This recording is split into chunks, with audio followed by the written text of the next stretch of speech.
Kenaikan harga cabai dikeluhkan oleh para pelaku usaha makanan seperti warteg dan juga rumah makan Padang. Meski demikian pemirsa, sejumlah pedagang rumah makan mengaku terpaksa tidak menaikkan harga makanan yang dijual. Tentunya hal ini agar tidak kehilangan para pelanggannya.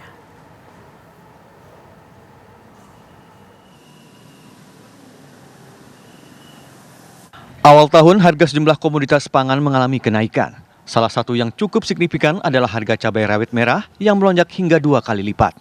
Harga-harga yang melambung tinggi dikeluhkan masyarakat, terutama para pelaku usaha makanan seperti warteg dan rumah makan Padang. Kami pun mewawancarai Suroso, pengelola rumah makan Padang di kawasan Jakarta Timur.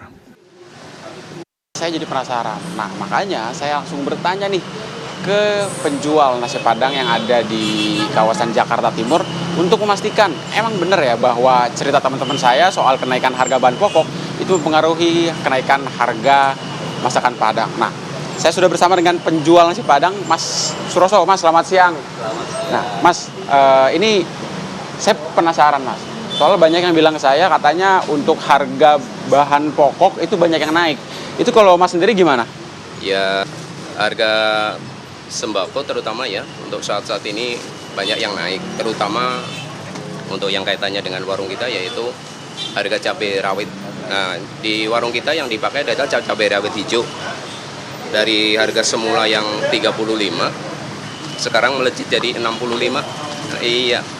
Berarti sekitar 2 kali lipat ya? Iya. Nah, selain harga bahan cabai rawit hijau, mungkin kan kalau di makanan Padang ini ada beberapa makanan yang juga pakai cabai merah, mungkin cabai merah besar atau cabai-cabai merah lain. Nah, itu kenaikannya signifikan apa gimana, Mas? Sama saja, naik juga, ikut naik.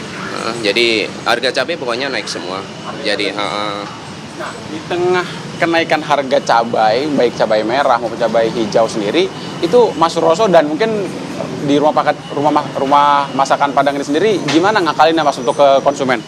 ya kita masih tetap berusaha menahan ya, maksudnya supaya customer kita tetap beli ke kita. Artinya kita belum menaikkan secara signifikan, kita tetap di harga yang semula aja dulu, supaya pelanggan kita tetap banyak juga.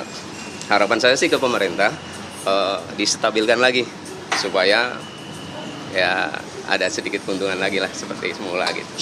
Oke. Nah, Mas, kalau harganya nggak dinaikkan, memang untuk menjaga konsumen ya, Mas, tadi kan kalau Mas Rosso bilang. Nah, tapi kalau dengan kondisi seperti itu bukannya bikin penjualan makin surut, Mas? Betul. Secara ini animo dari pembeli sekarang sedikit berkurang. Ada penurunan sedikit lah. Jadi dengan adanya pengaruh mungkin ya harga bahan pokok tadi. Jadi. Nah, tapi kalau seperti itu kira-kira ini kalau Mas terus-menerus misalkan harganya tetap distabilkan, tidak dinaikkan walaupun harga bahan pokoknya naik, kira-kira bisa bertahan berapa lama, Mas, dengan kondisi seperti ini? Ya mungkin ya nggak bertahan lah, artinya saya mohon sekali lagi ke pemerintah ya mohon distabilkan lagi lah harganya, jangan 2 kali kelipatan kenaikan gitu. Itu aja sih. Mas Suroso, tadi saya pesan nasi pakai ayam.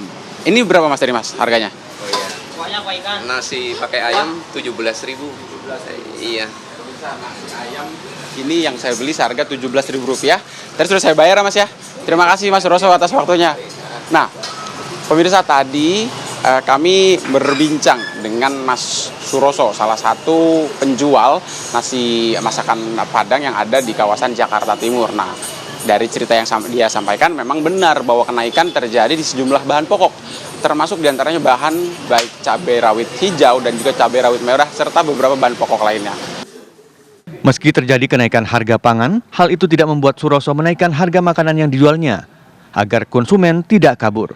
Akibatnya pendapatan rumah makannya mulai berkurang. Di tengah kondisi daya beli masyarakat yang turun, pelaku usaha rumah makan berharap pemerintah menstabilkan harga bahan pangan. Dari Jakarta, Yohanes Leonardo, Andri Panca, TV One mengabarkan.